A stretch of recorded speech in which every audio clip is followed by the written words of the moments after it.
of Things, a podcast powered by Blue Byte. I'm your host, Amanda Costco. Thanks so much for joining. Information technology has transformed the way we do business. That's obvious. But what is perhaps less obvious is the ways smart connected products are transforming the consumer experience and, by extension, competition in a global marketplace. I'm pleased to be joined once again by Paul Knight, Head of Innovation at Blue Byte, for a conversation on how smart connected products are transforming competition. Welcome back, Paul. Hey, it's great to be here. So, Paul, the title of our conversation today is actually borrowed from a 2014 Harvard Business Review article on the impact of smart connected products and the Internet of Things on strategy and competition, which sounds very high level, but in so many ways, this is what we've been talking about all along on the Future of Things podcast. Yeah, Amanda, you're right. Last week you had on Brittany Carbone from Tonic CBD, and she was talking about how NFC tags powered by Blue Byte enables her to not only share her brand story directly with her customers, but also to take control of the way her product is sold at dispensaries. For me, it was a great example of how connected products transform not just the end product, but also the complete value chain. Yeah, and just like we heard from Jones Healthcare Group in episode 1, smart connected packaging isn't just about communicating with the consumer, although this is a great use case. It's also about making an item traceable, which is especially important when we're talking about medications and healthcare. So who are we going to hear from today? So today we're going to hear from Amir Khoshniyati, the head of NFC Business, Global Operations at Avery Dennison. We really got to know Amir back when he was working at SmartTrack, and he is really one of the world's experts in technologies from NFC, RFID, barcoding, and then track and trace solutions. And so that works so well with what we do here at Blue Byte, because you can now, as a brand, take the data from your smart supply chain and not just have it stuck in a database somewhere, but bring it to your consumer experiences, where consumers with just a tap of a smartphone can get all the information about that product, which includes a lot of that sourcing and supply chain information that consumers are really demanding these days. Consumers want transparency, and they want to understand the provenance of why this item is specific and why they should buy it. And so today, Blue Byte and Avery Dennison, we work together as partners. We help brands from track and trace solutions all the way through powering end consumer experiences with Blue Byte. I'll let Amir jump in and tell us more, but super excited for the conversation. Yeah, it sounds like a Welcome, great Amir. strategic. Yeah, I was just going to say, it sounds like a great strategic partnership between Blue Byte and Avery Dennison. So we'll welcome Amir. Hi, how are you guys doing? Great. It's so great to have you. We're curious to know, how is Avery Dennison thinking about connected products today? We are thinking everything about connected products, everything that has to do with giving every physical item out there in this world a digital identity. So yeah, I would say it's part of our DNA and part of our everyday discussions, and definitely part of everything we're doing from an engagement perspective these days. And as I understand it, you were part of the SmartTrack program, still are. Can you explain a little bit about how you fit into the Avery Dennison ecosystem? Sure, yeah. So I come into the Avery Dennison team from the SmartTrack legacy business. So I guess I still have my SmartTrack stripes, but now I have a Avery Dennison jersey on full time. And we still have, we're fully integrated. It's been about 1.5 years of very accelerated discussions, bringing the team together, but from different departments, making sure that the product portfolio synergizes and works across the division. So it's been very exciting. Definitely made, I would say, COVID and working remote happen very quickly with all the different discussions and work streams that we've had. But we are now one, and we're Avery Dennison SmartTrack formally as the division. Great. And so from the technical side, can you give us a bit of background on the connecting technologies that you're currently using to create smart products? It's kind of like a small term, but we use it to talk about a lot of different things.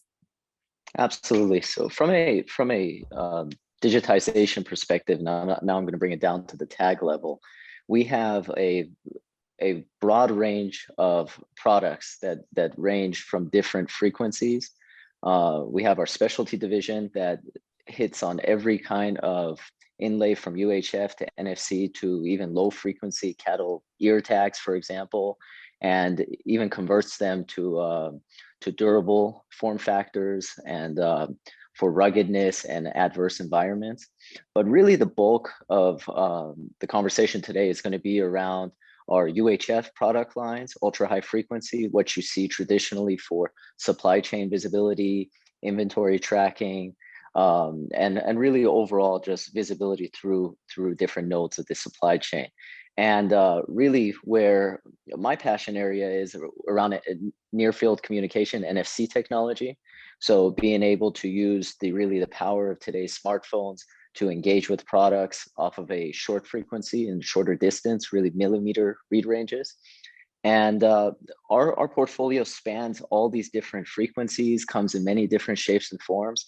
But really what our vision is that with every label that Avery Dennison puts out into the market, the hope would be and the ambition that one day we'll be able to couple each one of those labels, hopefully in a smarter digital format, and really give every true physical product digital identity. I love that. Could I jump in and ask you a question? We've tried to explain to people the differences between the UHF and the other frequencies, and sometimes people call them by RFID and NFC. And I know that while they're similar, they have different use cases and can be scanned by different things. Can we maybe just touch base on that just to give some context? And it's something I'm always trying to stay on top of as well. Absolutely, Paul. And it's a great question, just really bringing it to, I guess, the surface level here. UHF is primarily driven through a reader interaction. That reader might be a fixed reader overhead. It might be a handheld reader. So something like one of these sled readers that a shop floor clerk can run across a SKU of products, either on shelves or let's say on a hanger, if it's in a retail environment. And the UHF tags are positioned essentially to read on an average between 10 to 15 meters in a very sterile environment. Sometimes can even pass that distance with the right positioning. Mainly it's used for the traceability of an item through the supply chain.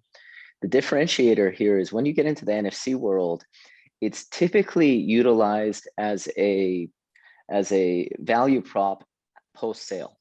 So UHF will be a good solution to marry in as an item is going through the manufacturing facility, through a DC, distribution center, and then down to a shop floor level. And it gives you that visibility of where that product is through each node of the supply chain. And even when it ends, let's say in the back of a department store, if you need to find that blue shirt in size small, and you want to know how many you have in the back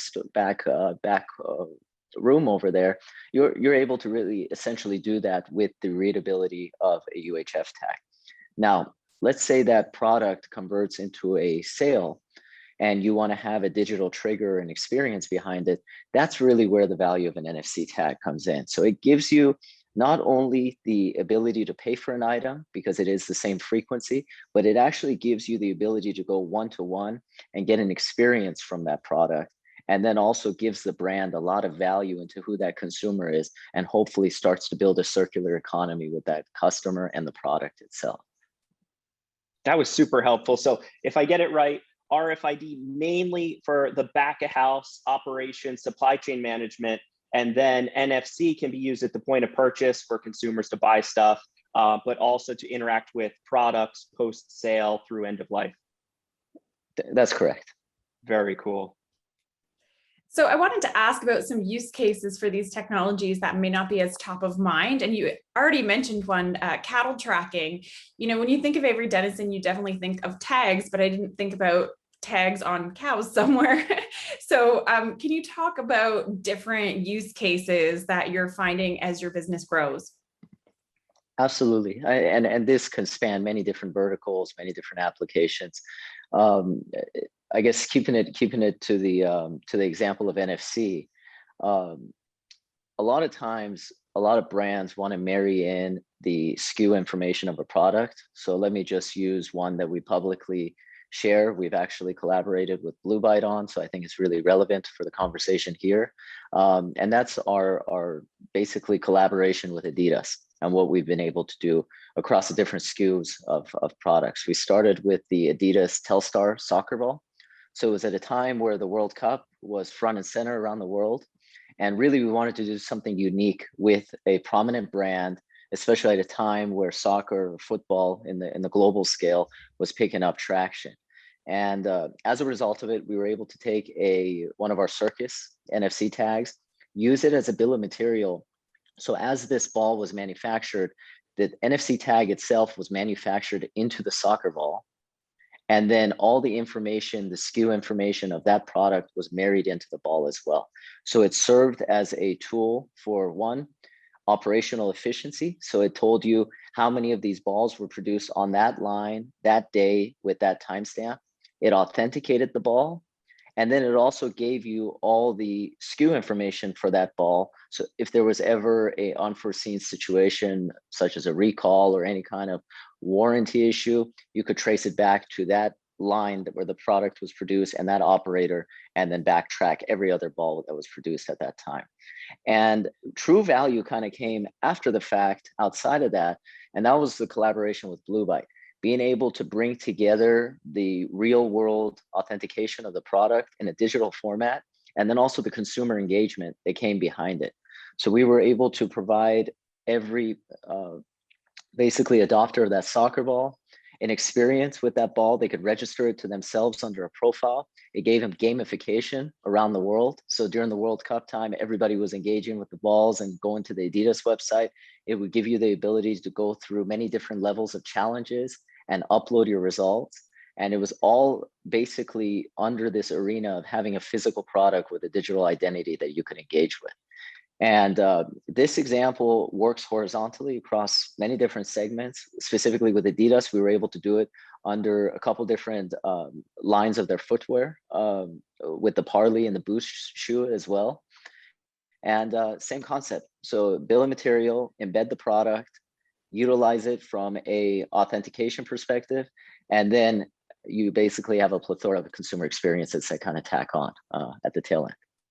That was such a cool experience, Amir. I remember when that came out. One of my favorite things on it was, you buy an item and you assume things are mass produced. But this was so cool where when you interacted for the first time, it would tell you have number, 127 of whatever. And so this one became special to you. It just right from the bat. And then you were able to customize the digital experience through all of the stuff you said on your phone. And so we talk about, a lot of brands talk about mass personalization. This was something where the physical thing was made the same.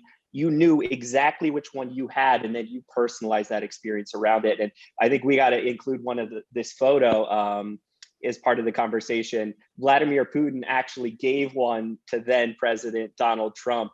It was really cool. It went global. It was such a cool project.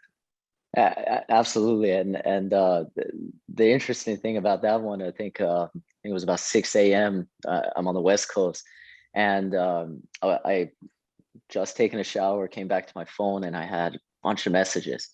And what had happened is, you're right, the ball was gifted, but as it went through the quality assurance of the White House, they had thought that there was a tracking device in the ball. They didn't know it was an RFID tag. They thought it was basically a spying hardware that they had put in there. So they had taken the ball apart and they had taken a picture of the inlay, and it was front and center all over the news with the Smart Track branding. And then later they found out it was an NFC tag, and it was nice because on the news they were given the value props of what NFC is and what it's used for. So it was, I guess, some press that we didn't sign up for, but it came as a product of all the hard work that went into the ball, and somebody else discovered it in a different format. So yeah, great backstory. It was so cool. They were reverse engineering it in a way. That's so funny. So smart products are allowing companies to change at such a rapid rate. We've talked about some of the opportunities for creating consumer engagement, but what other opportunities are connected products opening up for brands? Yeah, so it's a great question. And I think last year we've all seen a shift with COVID And it created, I guess, a lot of unforeseen situations, but it definitely helped, and I would say accelerated the adoption of NFC technology globally. And really the result of it was this whole theory of going contactless and touching less and relying on technologies to mainly process payment. But as things started to open up and you went into restaurants and many other storefronts, you started to see the adoption of QR and NFC coupled together. So technologies were QR, some people may have understood. Digital payment, I think it was roughly, the statistic was about 45% knew about it. About half of that actually utilized it. Now we're seeing more and more terminals essentially just specifically facing on contactless and accelerating the adoption of going contactless. Now, taking that foundation and all the acceleration that COVID has helped, I think it's opened up much more engagements for us, rather than having discussions with customers that are interested in NFC around what the technology actually is. It's more around how do you utilize the technology and optimally find the highest level of ROI as a result of what you're doing. So a lot of our conversations these days, I would say through 2021 so far, have been around how do you increase the value of a customer over the lifetime of capturing them one time and then repeating it on a multiple time basis.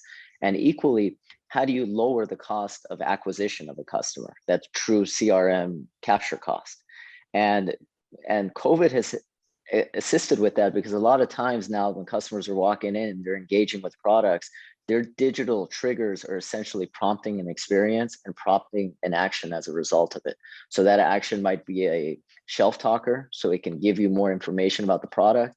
You might be able to register, get some kind of rebate, purchase the product. And then as a result of it, it's a digitized label or a true digitalized product. So then you can engage with the product and then essentially reorder again. So a lot of our conversations have left that surface level definition of what NFC is. And now they're more agile around how do we take this and leverage the technology for mass scale adoption. I'm glad you mentioned the contactless aspect of this. So big. I mean, it really has become a competitive advantage for companies. And one thing to add is people just generally, with the way things have been going to stores less, spending less time in stores, right? And so such a valuable thing for brands is, how do I get in touch with my consumers, right? And so by embedding these technologies like NFC and creating really compelling consumer experiences around now interacting with your products, brands can now engage consumers at home, right? Which is kind of an elusive thing. And so that's where we're really seeing such a big competitive advantage to brands, where it's like, stop giving away your value to Facebook and Instagram and YouTube and these giant tech companies to reach your customers, and just do it directly through the thing that gets closest to the consumer. I always like to say, it's not my quote, I think I heard it from Gary Vaynerchuk, the brand that can get closest to the consumer will win. And what gets closer to the consumer than the product that the consumers have in hand? They bring it home. Maybe it's in bed with them if it's a stuffed animal or something, right? It's just so close to the consumer. And now if you can have that embedded touch point where they can interact, engage, get the latest information, and the brand really becomes part of their lives. And so such a big advantage. We've talked so much about the Internet of Things, and this is, I think, Amir, with what you're doing at Avery and what we're doing at Blue Byte, I think we've really made the Internet of Things practical and a reality. Absolutely, I couldn't agree more.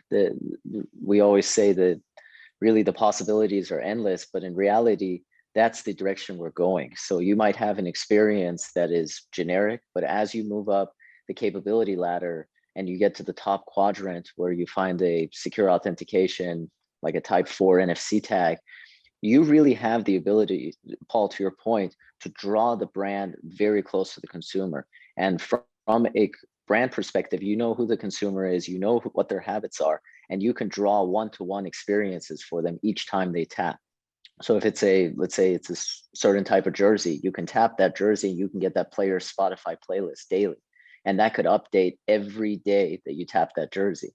And if I share that with somebody else, they get something generic. So it's a result of the brand knowing who the consumer is and drawing more loyalty from that consumer as a result of what they feed them from an experience perspective. So truly an endless game once you really start to stretch the data portions of this.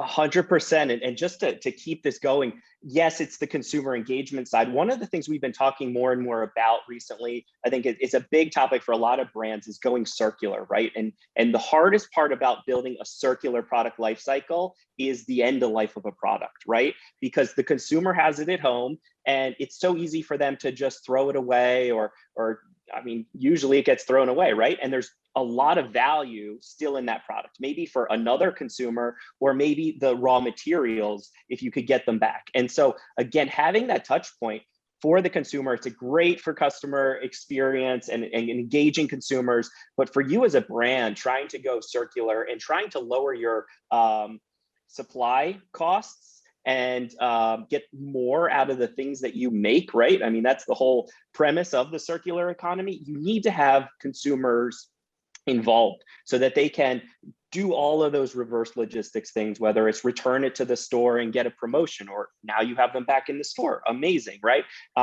Give them a credit. You now have the raw materials back, or maybe they ship it in, or maybe it is, hey, Tap, I'm done with this. Let me list it on a secondary market site. If it's an expensive item, maybe a handbag or something. We know that people are buying less quantity, but higher quality. And now somebody could just resell something that they recognize still has value. A new item didn't need to be produced. And because this goes back to the original brand creating the experience, it's not just the consumer that can get the money that they deserve for the item that they're selling, but the original brand can get a percentage of this cut.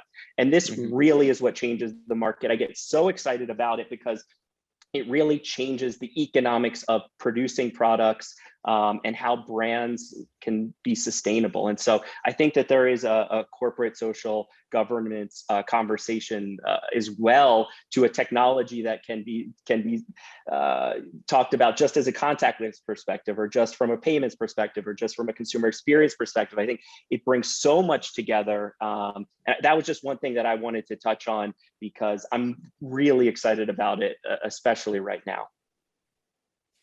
Absolutely. Yeah. I was going to agree with you as well, Paul. And we've heard, in the fashion industry, that fast fashion or secondhand is supposed to outpace fast fashion in the next 5 years. So having that direct access to the second owner of something is very, very important. And we can do that through information technology. So NFC tags, I want to talk about blockchain for a second. NFC tags can be tied to blockchain. Can you talk about what use cases that this is powering now and what type of use cases it could lead to in the future? Definitely, it's definitely a hot topic. I think a lot of brands, surface level, Amanda, they look for brand protection and authentication, and that's kind of how they see the assurance level that as a foundational block. But really, what blockchain adds is another layer, and I would say a more secure layer of everything that you're doing in the supply chain to be built into a digital ledger that essentially cannot be replicated. And as each copy of the blockchain makes its goes through its cycles, you essentially can find any time that something was hindered and revert back to the previous version of that within the ledger of the blockchain. So we're seeing more and more brands, the first use case really understanding the value of each node in the supply chain of their products moving through it. So from an NFC perspective, if they are actually tapping as it hits each node in the supply chain, that timestamp of when that product was produced, taking it back again to the soccer ball example, it was produced in this overseas manufacturing plant. It ended up in this shop floor, and this customer X purchased it. So each one of those timestamps in the supply chain essentially would validate that it was an authentic product produced, and it went through all these cycles, and this consumer now owns it. And if they ever resell it, this customer B essentially will be the owner. Blockchain will take that information, put it within a ledger, so you have a second level of assurance that essentially will trump every other node that you've put into the brand protection aspects of it. Now, we're also seeing outside of this example of supply chain and consumer assurance, a lot working right now through NFTs, non-fungible tokens. So we're seeing more products now. We're talking about physical products with a digital identity, but now physical products truly going digital and people purchasing that digital component and then creating it as a token that is foundationally found on the blockchain. So we're seeing more and more of that right now in the format of NFC tags that could provide that assurance, and then you could revert back essentially as a non-fungible token. So blockchain is picking up. I think a lot of the consumer experience providers out there also are picking up the adoption that it is great to put another layer of protection behind it with blockchain and give that assurance. And especially when you get into luxury brands or higher ticket items, it's always good to have a second foundational component of authentication for that brand. And blockchain really hits home for that. Is it true that the NFC tag is kind of that bridge between the physical item and the blockchain or an NFT or that digital side? And that's what's really exciting right now, because that really acts as the true catalyst of the digital trigger to give you that ultimate de facto experience. That's so cool. Because listen, I think we talk about these things in two separate worlds, right? You have the blockchain and NFTs, and we're also excited about that. But you're like, how does it become a part of my life? You know, outside of a screen. NFCs to bridge that and bring it to the physical world. I think that's where it's going to become real. Super cool to understand this. And a lot of really interesting use cases that build on top of this. So you can take that model that you just outlined, Paul, but then you can take it a level further and actually create basically a VR behind it, so that once you engage, you can actually launch your camera and then get a digital format of whatever it is that's been digitized and then drop it in your home. So this has been a prominent use case around footwear right now, making a digital component of that luxury Air Force Jordan, sneaker, or it could be a specific artwork. So we're seeing some more use cases around that. So then someone could take a digital piece of art, throw it on their wall, take a picture, and then share it on social media. But they truly own the rights of that digital piece of art. So it's pretty interesting. Yeah, it's definitely a whole new world when it comes to ownership and digital products and art and so on, as we're seeing. So Amir, in summary, how would you say smart connected products change the competitive landscape for brands? And Paul, I'd love to hear from you on this as well.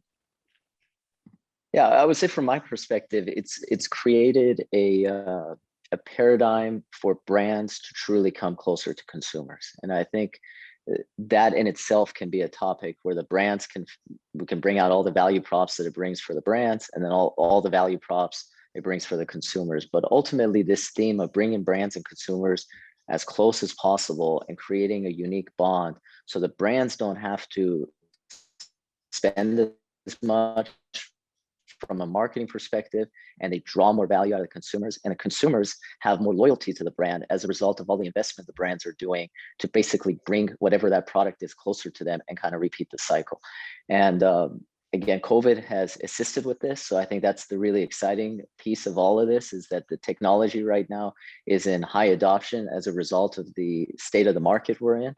And that's I guess really where the excitement is drawing from these days, is that how else can we build right now that brands and consumers are coming together to truly get to more and more repeat circular economy and more products kind of flowing through between these two groups.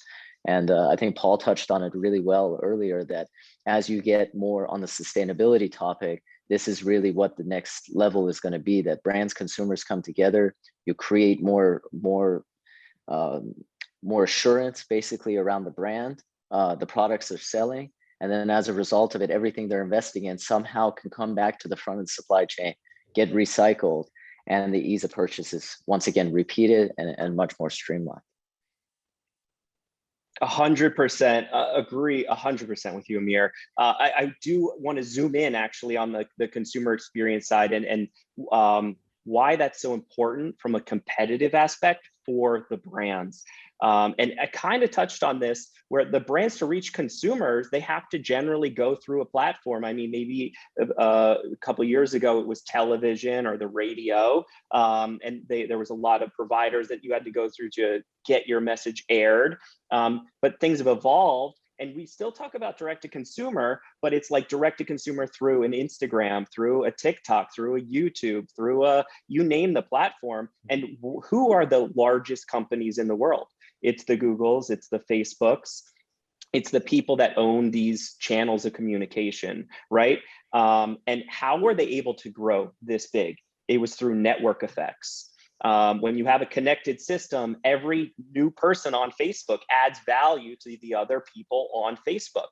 And it's such a shame that companies like Nike and Adidas and I mean, all these great brands, they create amazing products that are a part of our lives and they can't compete with these mega tech giants.